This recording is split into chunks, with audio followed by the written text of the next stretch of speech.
ডুবাইত ভাৰতৰ বিজয়ধ্বজা উৰুৱাই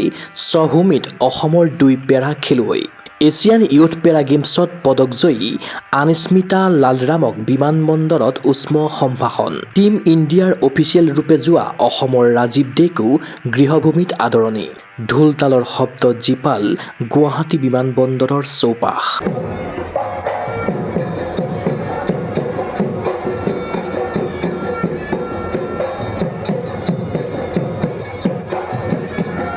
যোৱা 7ৰ পৰা 14 ডিচেম্বৰলৈ ডুবাইত অনুষ্ঠিত এছিয়ান পেৰা ইউথ গেমছত ভাৰতক প্ৰতিনিধিত্ব কৰি অসমৰ 2 সন্তান ক্ৰমে আনিস্মিতা কোঁৱৰ আৰু লালৰাম সুকুমাৰে আজৰি আনিলে মুঠ 5টা পদক সোমবাৰে সন্ধিয়া গুৱাহাটী বিমানবন্দৰত উপস্থিত হোৱাৰ লগে লগে অসম পেৰালিম্পিক সন্থা তথা শুভাকাংক্ষীসকলে 2 পেৰা খেলুৱৈক অসমলৈ জনালে স্বাগতম গামোচা ফুলৰ মালা ফুলৰ থোপাৰে খেলুৱৈ দুগৰাকীক জনালে উষ্ম সম্ভাষণ ঢোল তালৰ শব্দত মুখৰিত হৈ পৰিল গুৱাহাটী বিমানবন্দৰৰ চৌদিশ 2 পেৰা খেলুৱৈৰ উপৰি অসমত আহি ভৰি দিলে টীম ইণ্ডিয়াৰ অফিচিয়েলৰ দায়িত্ব পালন কৰা অসম পেৰালিম্পিক সন্থাৰ সম্পাদক তথা প্ৰশিক্ষক ৰাজীৱ দে বিমানবন্দৰত পদাৰ্পণ কৰাৰ সেই গৌৰৱৰ ক্ষণত ৰাজীৱ দেকো অসমলৈ আদৰিলে সন্থাৰ আন বিষয়ববীয়াই এছিয়ান পেৰা ইউথ গেমছত অসমৰ খেলুৱৈয়ে 5টাকৈ পদক জয় কৰি এক ইতিহাস ৰচনা কৰিছে বুলি মন্তব্য কৰে ৰাজীৱ দে চাওক আজি মোৰ সবতকৈ ভাল লাগিছে যে মেডেলটো আহিছে এইটো বহুত ডাঙৰ কথা প্ৰায় কিন্তু সিহঁতে তেওঁলোকৰ যোনটো পাৰ্চনেল বেষ্ট আছে তাতকৈ বেটাৰ মাৰিছে লালৰামে লাষ্ট জুনিয়ৰ নেশ্যনেলত 35 মিটাৰ থ্ৰ' কৰিছিলে জাভলিন তাতে 41 মিটাৰ থ্ৰ' কৰিছে চ' এটা 14 বছৰ ল'ৰা 41 মিটাৰ থ্ৰ' কৰাটো বহুত ডাঙৰ কথা চ' আমাৰ কাৰণে এইটোৱে ভাল যে পাৰ্চনেল বেষ্ট ব্ৰেক হৈছে লগতে মেডেলো আহিছে একদম এছ'চিয়েশ্যনৰ মানুহক সদায় থেংক ইউ ক'ব লাগিব কিন্তু চাওক আজি তেওঁলোকক অসমত গুৱাহাটীত আনি ৰাখা থকা খোৱা ট্ৰেইনিং পঠোৱা লজিষ্টিক পাৰ্ট গোটেইখিনি আমাৰ এছ'চিয়েশ্যনে কৰে তেওঁলোকৰ কাৰণে চ' গোটেইখিনি এছ'চিয়েশ্যনৰ মানুহৰ টিম এফৰ্ট আৰু টিম ছাপৰ্ট সেইটো ইনক্ৰেডিবল সেইটো বাহিৰে এইটো সম্ভৱ নহয় আৰু মই যেনেকৈ কৈছোঁ যে best part of this tournament is that যে বিফৰ দ্য ৰেচ আমাৰ স্পৰ্টছ মিনিষ্টাৰ বাইদেৱে ফোন কৰিছে ভিডিঅ' কনফাৰেঞ্চত প্লেয়াৰখিনিক কথা পাতিছে উৎসাহ যোগাইছে সেইটো এটা বহুত ডাঙৰ এটা মানে ছাপৰ্ট আৰু encouragement for the athlete that motivates us আৰু আজি ৰিজাল্টটো আপুনি দেখিছে উল্লেখ্য যে প্ৰতিযোগিতাখনত লালৰামে পুৰুষৰ F44 শাখাত প্ৰতিনিধিত্ব কৰি লাভ কৰে মুঠ 2টা পদক জেভলিন থ্ৰ'ত এটা সোণ জিনাৰ বিপৰীতে ডিস্কাছ থ্ৰ'ত লালৰামে অৰ্জন কৰে এটা ব্ৰঞ্জৰ পদক আনহাতে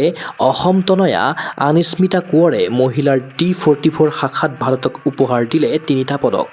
খেলুৱৈগৰাকীয়ে লং জাম্পত এটা স্বৰ্ণ জয় কৰাৰ বিপৰীতে 100 মিটাৰত এটা ৰূপ আৰু 200 মিটাৰত অৰ্জন কৰে এটা ব্ৰঞ্জৰ পদক অসমত ভৰি দিয়েই অসম পেৰালিম্পিক সন্থাৰ লগতে প্ৰশিক্ষক ৰাজীৱ দেক কৃতজ্ঞতা জনালে পদকজয়ী 2 পেৰা খেলুৱৈয়ে বহুত ভাল লাগিছে মোৰ ইউথ এছিয়ান পেৰা গেমছত মই পাৰ্টিচিপেট কৰিছিলোঁ ডুবাইত অনুষ্ঠিত হৈছিলে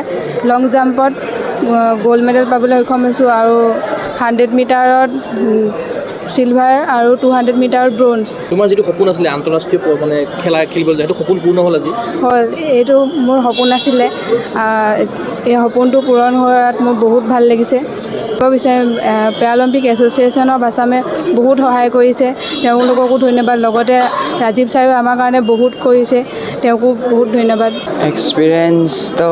बहुत कम था क्योंकि फ़र्स्ट टाइम है और हमने ट्राई किया और खेला और मेहनत किया और मेडल लाया है असम का नाम और इंडिया का नाम से और मैं